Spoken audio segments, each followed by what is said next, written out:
(4월 30일) 금요일 새벽기도 시작합니다. 찬송가 463장 신자 되기 원합니다. 신자 되기 원합니다. 진심으로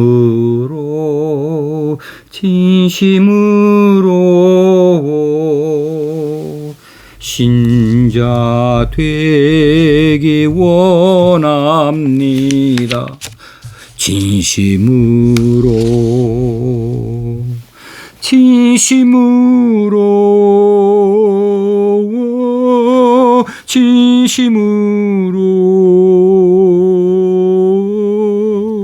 신자 되기 원합니다. 진심으로.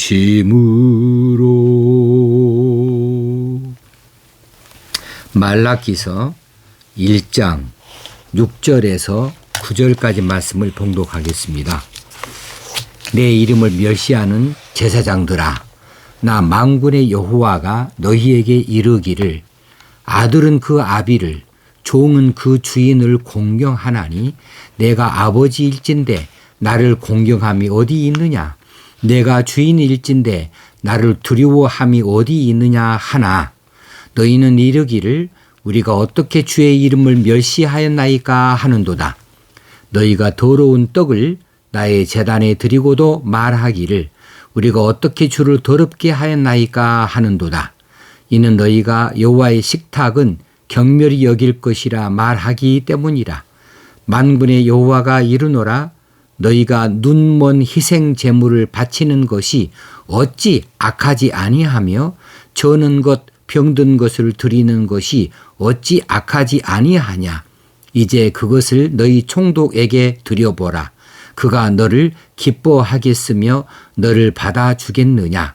만군의 여호와가 이르노라, 너희는 나 하나님께 은혜를 구하면서 우리를 불쌍히 여기소서 하여 보라.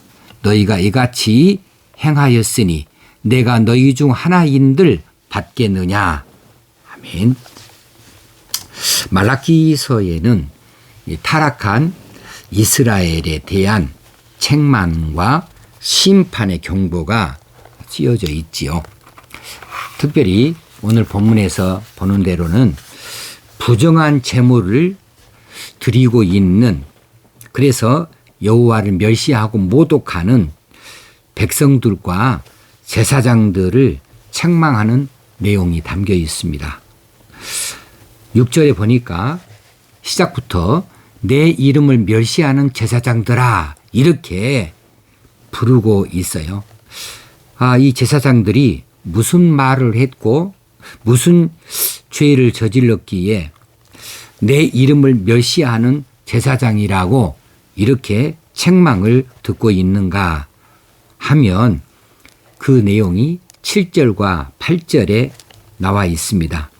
7절에 보면 더러운 떡을 나의 제단에 드리고도 어떻게 주를 더럽게 하였나이까 이렇게 뻔뻔하게 말하고 있다는 것이지요. 또 8절에 보면은 희생 제물을 바칠 때에 눈먼 희생 제물을 바치고 또 그것이 악하지 아니한가, 또 저는 것, 다리를 저는 것, 또 병든 것을 드리는 것이 어찌 악하지 아니하냐. 그런데 너희들은 그것을 뻔뻔하게 드리고 있다. 이것이 여호와를 모독하는 일이고 멸시하는 일이 아니냐는 것이지요. 자, 이 일들이 그저 단회적으로 또 혹시는 실수로 이렇게 저질렀던 이런 잘못이 아닌 것이 여기서 멸시라는 단어를 통하여서 드러나 보이고 있습니다. 내 이름을 멸시하는 제사장들아 할 때에 이 멸시라고 하는 것은 하나님을 우습게 보는 거죠. 그것이 멸시 아니겠습니까? 하나님에 대한 바른 태도가 아니에요. 결례예요. 하나님을 무시하는 겁니다. 이것은 무서운 죄악입니다. 이게 사람끼리 해도 이런 죄들은 참으로 큰 죄들인데 하나님을 향하여 어떻게 이런 죄를 지을 수 있겠습니까?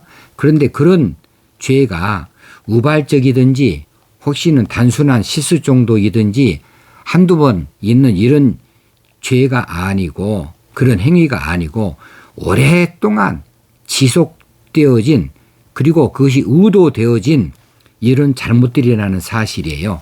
그러기에 여기 6절 초두에 내 이름을 멸시하는 제사장들아 할 때에 이 멸시하는 제사장이라는 그 말씀 안에 오랫동안 이런 관행이 있어 왔다는 그 사실을 말해주고 있습니다. 잘못된 제사를 지내는 관행이 계속 이어져 왔다는 것이에요. 그것은 여호와를 멸시하는 큰 범죄였는데도 불구하고 그처럼 계속해서 이런 범죄가 그렇게 계속 들여줄 수 있었을까? 왜 그랬을까? 그들이 이 제사장들이 그리고 그 백성들이 이 죄에 대해서 간과했습니다. 어디에 간과했을까? 어찌 그냥 지나쳤을까? 그들의 영적으로 무감각해졌기 때문에 그래요. 그들의 죄를 그들이 깨닫지를 못해요. 잘못하고 있으면서도 잘못된 것을 알지를 못하고 있어요. 자, 제사가 뭡니까? 백성들이 왜 제사를 지립니까? 백성들은 자신들의 죄를 용서받기 위하여서 제물을 가지고 이제 제사 지내러 갑니다. 그들이 제사를 지내지 못하니 이 제물을 제사장들에게 넘기지요. 그러면 제사장은 그 제물을 받아서 그것을 각을 떠고 또 이제 피를 제단에 뿌리고 이런 등등의 여러 가지 제사법에 따라서 제사를 지내주게 되어집니다. 그런데 그 백성들이 제사 지내러 나올 때에 애초부터 처음부터 제물을 제대로 된 제물을 가지고 나오지 않았다는 사실입니다. 흠이 있는 것, 병든 것, 다리 저는 것, 어차피 폐기 처분되어질 만한 그런 가치 없는 것들을 가지고 제사장에게 내준 것이지요. 이것이 잘못된 거지요. 그렇게 하는 것이 큰 잘못인 것, 범죄인 것을 그들이 놓치고 있어요. 왜 놓친다고요? 영적으로 무감각해졌기 때문에 그래요. 그냥 제사 지내면 됐다 이거죠. 형식적으로 그냥 하면 되는 것이었어요. 제사장들은 또 어떻습니까? 제사장들은 그들이 가져온 거 무조건 그거 가지고 다 제사 지냅니까? 아닙니다. 이 제물이 흠이 없는 제물이어야 되는 것이어서 그 제물들을 마땅히 검사해야 돼요. 그리고 부정한 이 제물들, 가치 없는 것들, 잘못된 것들은 마땅히 거부해야 됩니다. 그것을 가져온 백성들을 책망해야 됩니다. 그런데도 불구하고 제사장들은 그렇게 하지 않았습니다. 그냥 받아주었어요. 그래서 부패, 타락한 제사장이 드린 것이지요. 그런데 이런 일이 관행처럼 계속 이어져 왔다 영적 무감각에 빠진 자들이라는 사실입니다. 자, 이래서 백성들이나 제사장들이 이 잘못된 제물을 하나님 앞에 드리는 것, 그 배경에는 그들의 마음이 여호와 하나님께 가 있지 않았다. 알맹이 없는 겉으로만 형식으로만 제사법에 따라 제물을 드리기도 하고 또 그 절차를 밟는 것에 불과하기 때문에 백성이든 제사장이든 다 하나님 앞에 제대로 제사를 지내는 일이 아니라 형식으로만 드리는 이런 제사를 지내고 있었다는 사실입니다. 그래서 타락한 백성들, 타락한 제사장들이 이런 잘못된 제물을 하나님 앞에 뻔뻔하게 내어놓고 있는데 이것들이 하나님을 멸시하는 행위다. 하나님을 무시하는 행위다. 이건 중대한 범죄 행위다. 라고 하는 사실인데 이것들을 그들이 깨닫지 못했다는 거예요. 자, 이 시대에 우리의 예배는 어떠한가를 돌아볼 필요가 있습니다. 예배 드리는 것은 매우 중요한 일입니다. 그런데 그 예배가 예배 되려면 그 내용이 온전해야 됩니다. 우리의 예배는 어떤 예배여야 됩니까? 우리가 영과 진리로 예배를 드려야 되는 거 우리가 잘 알고 있습니다. 영과 진리로 예배 드려야 된다. 형식적인 예배가 아니고 우리 마음과 정성이 담긴 예배가 돼야 된다. 이것이 온전한 예배이다. 잘 알고 있습니다. 하나님이 우리를 구원해 주신 사실에 대한 그런 믿음들이 분명히 서 있어야 되고 하나님의 사랑이 우리와 함께 하고 있다고 하는 확신이 있어야 제대로 된 예배이고 그런 것이 다 생략되어지고 무시되어진다면 이건 분명히 잘못되어진 예배이죠. 알맹이 없는 예배 행위에 불과하다는 사실이에요. 그런데 오늘 이 시대에도 말라기 시대처럼 이런 잘못되어진 형식뿐인 예배 행위자들이 종종 보이고 있어요. 그들은 입으로는 하나님을 공경한다 말합니다.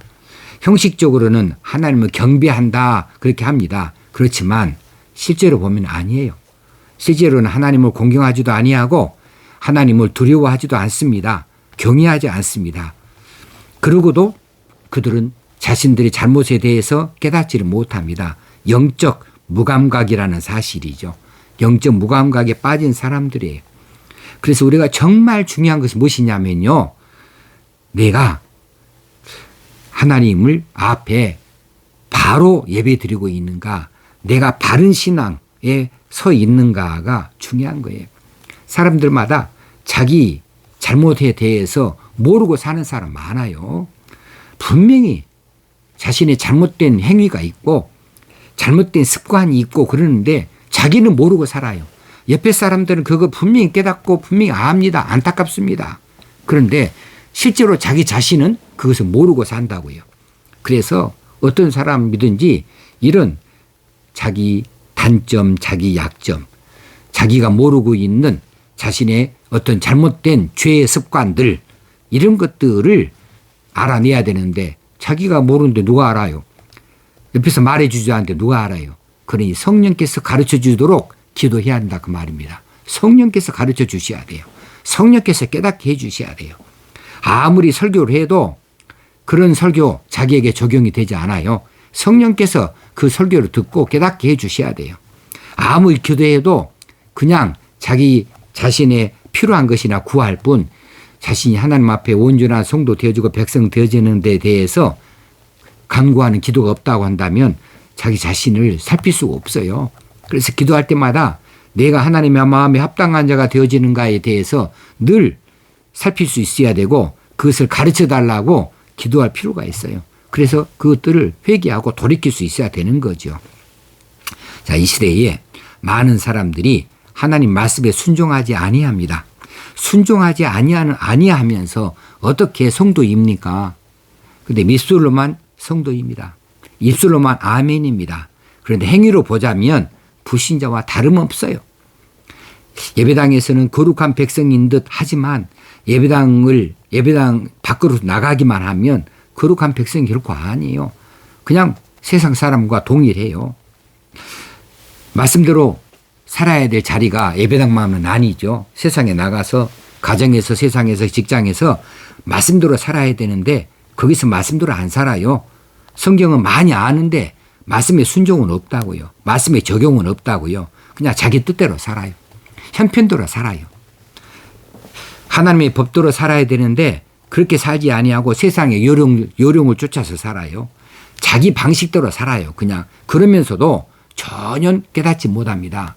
자신은 수십 년간 교회 다녔고 예수 믿는 사람이라고 그렇게 말할 뿐 자기 방식에 문제가 있는 것에 대해서 돌이켜보는 일이 없어요. 그래서 이제 말라기 시대의 제사장들이나 그 백성들과 다름이 없는 사람이 되어지는 거죠. 그럼 그들에게 뭐가 있어요? 징계가 있을 뿐이죠. 자, 주일날이면 예배당에 온다고 다 성도입니까? 주일날 예배당에 와서 예배 자리에 앉아있다고 해서 다 예배 드리는 자입니까? 아닙니다. 그건 자기 착각입니다. 말씀에 순종하는 자여야 됩니다. 말씀을 100번을 읽으면 무슨 필요가 있고 10번을 필사하면 무슨 소용이 있어요. 수백 개를 외우면 무슨 소용이 있어요. 이것으로 구원받는 거 아니잖아요. 그 말씀을 믿어야 됩니다. 그러면 믿는다는 증거가 뭡니까? 믿음의 증거, 이 말씀의 증거가 우리 생활 속에서 열매로 나타나야 되죠. 우리 열매가 어디서 나옵니까? 우리 생활 속에서 나와야 됩니다.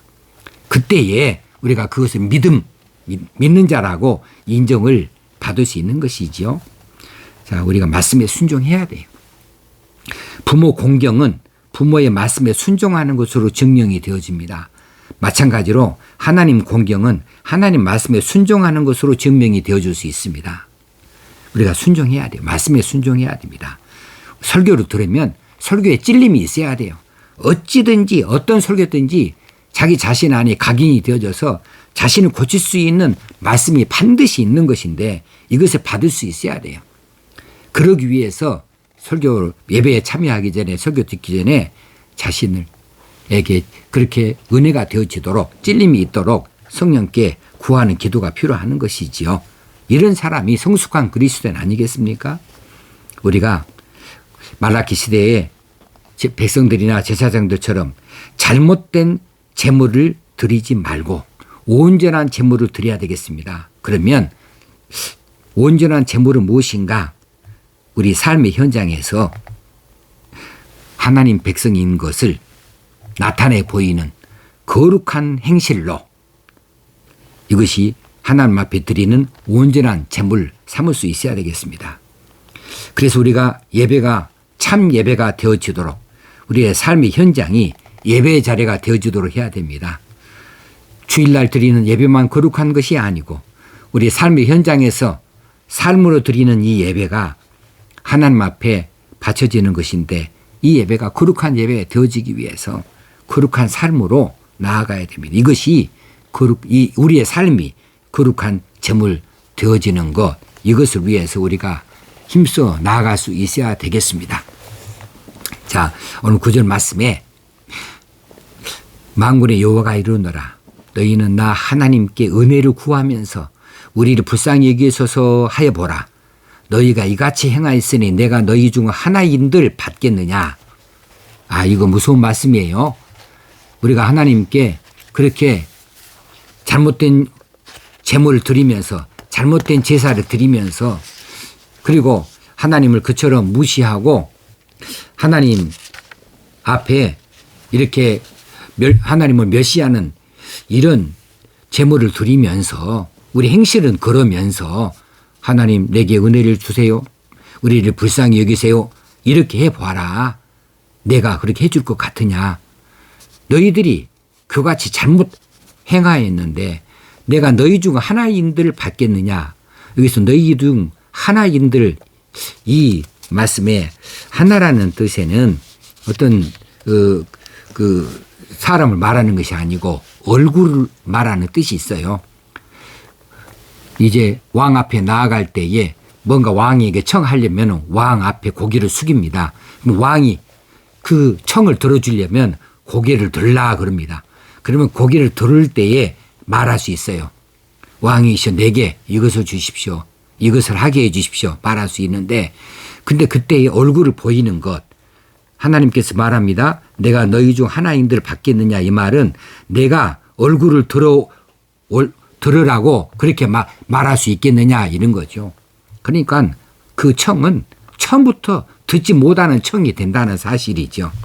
하나님께서 그 사람을 접견할 의사가 없다는 것이에요. 이렇게 거짓으로 형식으로 제사를 지내는 것 잘못된 제물로 그렇게 하나님을 모독하는 이런 행위자들을 하나님께서 접견 의사가 없다. 그들을 고개를 들라. 이 청을 말해보아라. 이렇게 들을 생각이 없다는 것이지요. 그래서 우리가 불쌍히 여기소서 은혜를 주세요. 이렇게 말할 수 있는 자격 자체가 없다는 것이지요. 우리가 하나님을 하나님으로 여기면 그러면 우리가 하나님을 하나님으로 여기는 것만큼 하나님의 말씀대로 제사도 지내고 예배도 드리고 우리의 삶의 현장에서 하나님의 법이 적용되어져서 우리가 하나님 백성인 것을 나타내 보일 때에 하나님이 우리 하나님 되어주시는 것이 아니겠습니까? 우리가 또 하나님께서 주신 은혜로 말미암아 하나님의 자녀의 본분을 지키고 하나님 백성으로 합당하게 세상에서 거룩한 삶을 살 수 있게 되지 않겠습니까? 이 일을 생각하면서 우리의 삶의 현장을 잘 들여다보십시다. 내 약점이 무엇인가, 내 단점이 무엇인가, 내가 잘 알지 못하는 내 잘못된 습관이 무엇인가, 하나님 앞에 잘못된 일을 저지르고 사는 것이 무엇인가, 날마다 이 잘못을 저지르고 살면서 내가 깨닫지 못하고 있는 것이 무엇인가, 내가 영적 무감각에 빠진 것이 무엇인가 잘 알도록 성령께 기도할 일이에요. 특히 오래 믿은 사람들이 말이에요. 그래야 그것이 알아질 수가 있고 고쳐질 수 있는 것이거든요. 저와 여러분이 함께 이 일을 심각하게 받아들여서 하나님 앞에 더 가까이 나아가는 저와 여러분이 되어지고 하나님을 더 기쁘시게 하는 저와 여러분이 다 되어지기를 주의 이름으로 축원합니다. 하나님 아버지 감사합니다. 오늘 또 말라기서를 통하여서 우리에게 교훈하시는 거 이 말씀을 마음속 깊이 받아들이게 하시고 마음에 이 책망이 마음에 깊이 새겨지게 하여 주옵소서. 우리를 향하신 말씀입니다. 우리 중 아무도 이 말씀에서 자유로울 수가 없습니다. 그러므로 이 잘못된 영적 무감각, 잘못된 관행, 잘못된 예배, 하나님을 멸시하고 모독하는 이런 일들, 나도 모르는 자리에 해왔던 것, 이것들을 고쳐낼 수 있는 저희들 되기 원합니다. 우리가 우리 것을 잘 알지 못하오니 성령께서 지적하여 주시옵소서, 가르쳐 주시옵소서, 깨닫게 하여 주시옵소서, 고치게 하여 주시옵소서. 그리고 세상에 나아가서 하나님의 백성으로 거룩하게 살아드려서 거룩한 제물을 삶으로 하나님 앞에 바쳐드리는 저희들 되게 하여 주옵소서. 예수님의 이름으로 기도합나이다. 아멘. 오늘 거룩한 삶을 살아드리십시다. 감사합니다.